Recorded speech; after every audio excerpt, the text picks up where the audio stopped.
Hi guys, welcome back. आज हम लोग पढ़ेंगे नया रास्ता का अध्याय 2। दूसरे दिन प्रातः होते ही दयाराम जी के घर में मेहमानों का स्वागत के लिए विभिन्न प्रकार की तैयारियां प्रारंभ हो गई थी। घर की सारी चीजें झाड़ पोंछ कर यथास्थान लगा दी गई थी। एक माध्यम श्रेणी के व्यक्ति की हैसियत के अनुसार बैठक के विशेष रूप से सुसज्जित किया गया। तो जैसे कि हमने पहले अध्याय में पढ़ा था कि जो मीनू है उसको देखने के लिए लड़के वाले आ रहे थे मेरठ से। तो वही दूसरे दिन में हुआ कि दयाराम जी जो मीनू के पिताजी हैं वो सबके स्वागत के लिए विभिन्न प्रकार की तैयारियां कर रहे थे। घर की सारी चीजें झाड़ पोंछ कर यथास्थान लगा दी गई थी। और बैठक का भी बहुत अच्छा सा किया गया था इंतजाम। घर में विभिन्न प्रकार के व्यंजन बनाए गए थे। अनेक प्रकार की मिठाइयाँ बाजार से मंगाई गई थी। सबकी नजरें दरवाजे पर लगी थी कि कब मेहमान आए। मेहमानों का बेताबी से इंतजार था। मीनू की माँ को पूरा आशा था कि इस बार मीनू का रिश्ता हो जाएगा। भगवान से ना जाने कितने मन्नतें माँ ने मांगी थी। तो घर में विभिन्न प्रकार के व्यंजन बन रहे थे। अनेक प्रकार की मिठाइयाँ बाजार से आई थी और सबका नजर दरवाजे पर ही था कि कब मेहमान आए। और इस बार जो है ना, मीनू की माँ को बहुत ही अच्छा लग रहा था कि इस बार वो सोच रही थी भगवान से कि इस बार यहाँ पे मीनू का रिश्ता हो ही जाएगा। और उन्होंने भगवान से बहुत सारी मन्नतें भी मांगी थी। कुछ क्षण बाद घंटी बजी। रोहित शीघ्र ही दरवाजा खोलने के लिए बढ़ा। मेहमानों का शानदार स्वागत किया गया। मीनू को देखने के लिए अमित, उसके पिता मायाराम जी, माता जी व छोटी बहन मधु आए थे। उनके आतिथ्य में किसी प्रकार की कमी नहीं छोड़ी गई थी। परिवार के हर सदस्य के हृदय में नया जोश व उमंग था, मानो कि उनके घर कोई देवता हो। तो कुछ क्षण बाद घंटी बजी। दरवाजा रोहित गया था खोलने और मेहमानों का शानदार स्वागत किया गया था। मीनू को देखने के लिए अमित, उसका माता पिता मायाराम जी और छोटी बहन मधु आए थे। वो बहुत अच्छे से स्वागत किया गया, जैसे कि मतलब उनके घर में मेहमान आ गए थे। इतना मतलब मेहमान क्या, मतलब भगवान आए थे। लग रहा था इतना अच्छे से उन लोगों ने स्वागत किया। सबके अंदर एक बहुत अच्छा सा जोश था, उमंग था। कुछ क्षण बाद हाथ में सौंफ इलायची लिए मीनू ने कमरे में प्रवेश किया। ठीक है, सामने रंग में पर गुलाबी साड़ी पहने हुए बहुत सुंदर लग रही थी। लाज शर्म में दबी मीनू कुछ समय तक नीचे मुंह किए चुप बैठी रही। कुछ समय बाद अमित ने मीनू से बात करना प्रारंभ किया। मीनू, तुम्हारा एमए का रिजल्ट आ गया? मीनू ने सहज भाव से उत्तर दिया। जी, प्रथम श्रेणी में पास किया है। वेरी गुड, कहकर अमित के चेहरे पर प्रसन्नता के भाव उभर गए। तुम्हें घर के किन किन कार्यों में रुचि है? अमित ने दूसरा प्रश्न किया। जी, सिलाई, बुनाई, कढ़ाई, खाना बनाना, पेंटिंग आदि सभी कर लेती हूँ। क्या तुम संयुक्त परिवार में मेरे माता पिता व बहन के साथ रहना पसंद करोगी? जी, कहकर मीनू ने गर्दन झुका ली। अमित की सबसे बड़ी इच्छा यही थी कि उसे एक ऐसी लड़की मिले जो उसके माता पिता के साथ ठीक तरह से रह सके, उनका आदर सत्कार कर सके। मीनू के हाँ कहने पर उसे बहुत प्रसन्नता हुई। जहाँ तक उसके रंग रूप का सवाल था, अमित के हृदय में उसका भोला चेहरा समा गया था। तो उसने सवाल किया मीनू से कि तुम्हारा एमए का रिजल्ट क्या है। तो मीनू ने कहा कि प्रथम श्रेणी में पास हुई हूँ। फिर उसने कहा कि तुम किन किन कार्य कर लेती हो। तो उसने कहा मैं सारे कार्य कर लेती हूँ, कढ़ाई, बुनाई, पेंटिंग, खाना बनाना, सब चीज़। तो फिर उसने पूछा कि माता पिता व बहन के साथ तुम रहना पसंद करोगी, एक संयुक्त परिवार में रहना पसंद करोगी? तो उसने जी कहा कि हाँ, मैं रहना पसंद करती हूँ।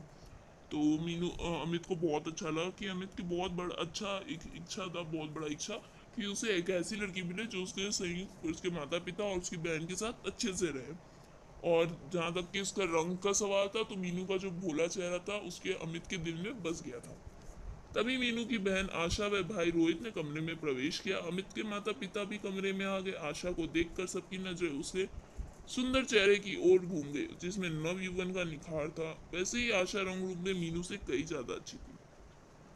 तो फिर मीनू का बहन और आशा और भाई रोहित ने कमरे में प्रवेश किया। अमित के माता पिता भी कमरे में आ गए थे।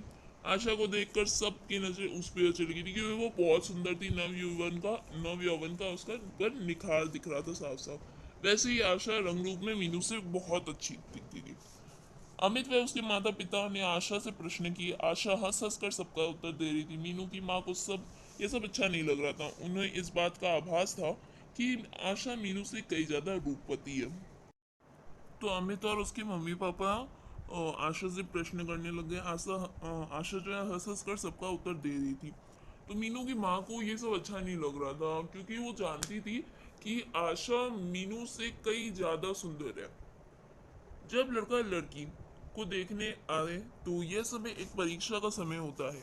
लड़की के हृदय में एक अंतर्दृष्ट होता है कि वह इस परीक्षा में पास हो सकेगी या नहीं। मीनू इस परीक्षा में कई बार असफल हो चुकी है, इसलिए उसके हृदय का अंतर्दृष्ट और अधिक तीव्र हो गया था। इसी कारण उसके चेहरे पर और अधिक उदासीनता व घबराहट झलक रही थी। दूसरी ओर हंस हंस कर बातें करते समय आशा का सुंदर रूप और अधिक निखर गया आया था। तभी माँ ने आशा को कमरे में बाहर बुलाया और कहा, आशा, तुम अंदर जाकर इस तरह से बातें क्यों कर रही हो। तो जब लड़का लड़की को देखने आता है तो यहाँ पे कह रहा है कि वो एक परीक्षा का ही समय होता है। लड़की के मन में एक होता है कि क्या उन्हें वो पसंद आएगी या नहीं, या क्या वो ये रिश्ता मंजूर करेंगे या नहीं। और मीनू उस परीक्षा में कई बार असफल हुई है, यानी कि मतलब कई बार उसको बहुत सारे लड़कों ने पहले भी कभी उसको कद की छोटी तो कभी उसके सांवले रंग के कारण उसका रिश्ता ठुकरा दिया है। तो उसके मन का जो उसके मन में जो उत्साह है वो और तीव्र हो गया था। और जब आशा हंस हंस कर सबसे बात कर रही थी तो उसका जो खूबसूरत खूबसूरत चेहरा है वो और निखर के आ रहा था। ठीक है, आशा और सुंदर लग रही थी। तो मीनू की माँ क्या करती है, आशा को कमरे में बुलाती है और आशा से कहती है कि तुम अंदर जाकर इस तरह से बातें क्यों कर रही हो। पर माँ, इसमें क्या बात हो गई, उन्होंने मुझसे पूछा, मैंने उन्हें उत्तर दे दिया। क्या उनकी बातों का रोकर जवाब दूं? आशा ने बचकानी हरकत करते हुए माँ से कहा। उसकी बचकानी हरकत को देखकर माँ को क्रोध आ गया और गुस्से में बोली, तुम अंदर नहीं जाओगी, चुपचाप बैठ जाओ वहां पर। माँ के कहने पर आशा दूसरे कमरे में चली गई और उसे यह समझ नहीं आ रहा था कि माँ ने ऐसा क्यों कहा, अंदर जाकर बात करने में क्या नुकसान है, माँ उसे हंसने को क्यों मना कर रही है। यही अंतर्द्रिंद उसके कोमल और नादान हृदय में बहुत देर तक चलता रहा। कुछ समय बाद सभी मेहमान जाने के लिए उठ खड़े हुए। मीनू के पिता दयाराम जी ने अमित के पिता से विनम्र निवेदन किया, भाई साहब, आपका क्या जवाब रहा। जी घर जाकर विचार करेंगे, उसके बाद आपको पत्र लिखेंगे। यह कहकर उन्होंने वहां से विदा ली। उनके जाने के पश्चात दयाराम जी कुछ निढाल से होकर सोफे पर बैठ गए। तभी उनकी पत्नी भी वहां वापस में ही आकर बैठ गई, पास आकर बैठ गई। कुछ क्षण तक वे उनके चेहरे को देखती रही। तो थोड़ी देर बाद सब मेहमान जाने के लिए खड़े हो गए और मीनू के जो पिता है वो पूछते हैं कि भाई साहब आपका क्या जवाब रहा। तो जो अमित के पिता है उन्होंने कहा कि जी विचार करके आपको पत्र लिख देंगे। तो फिर उनके जाने के बाद जो है ना वो एकदम बैठ गए सोफा में जाकर और वो सोचने लगे। उनकी पत्नी भी उनके पास आकर उन्हीं को चेहरा कर देखने लगी। अपने पति के मन में उभरे भावों को वह अच्छी प्रकार से समझ रही थी। जब उनसे रहा नहीं गया तो वह बोली पड़ी, अजी, आपको क्या लगता है मीनू का रिश्ता हो जाएगा क्या। अभी कुछ नहीं कहा जा सकता। वैसे अमित तो मीनू से काफी बातें कर रहा था। हाँ, हमारी मीनू देखने में अच्छी भी लग रही थी, उसकी बहन भी साथ में बैठी हुई थी, परंतु हमारी मीनू उससे कई ज्यादा सुंदर दिख रही थी। देखो मीनू की माँ, अच्छा ही है यदि यहाँ रिश्ता हो जाए तो। वैसे जहाँ संजोग होता है वहीं पर हो। अब हमने तो सब ईश्वर के हाथों में सौंप दिया है, जो ईश्वर को मंजूर होगा वही होकर रहेगा। हाँ, ये तो आप ठीक कहते हैं।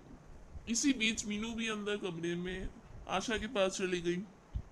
माँ के कहने पर आशा कुछ उदास हो गई थी, परंतु उसने मीनू को इस बात का आभास न होने दिया कि माँ ने उसे डांटा है। आशा मीनू की प्रशंसा करते हुए बोली, दीदी, आज तो आप गुलाबी रंग की साड़ी में बहुत अच्छी लग रही है। चल हट, मजाक करती है। नहीं दीदी, मजाक नहीं, मैं सच कह रही हूँ। अच्छा, चल तुझे तो अच्छी लगी, परंतु क्या पता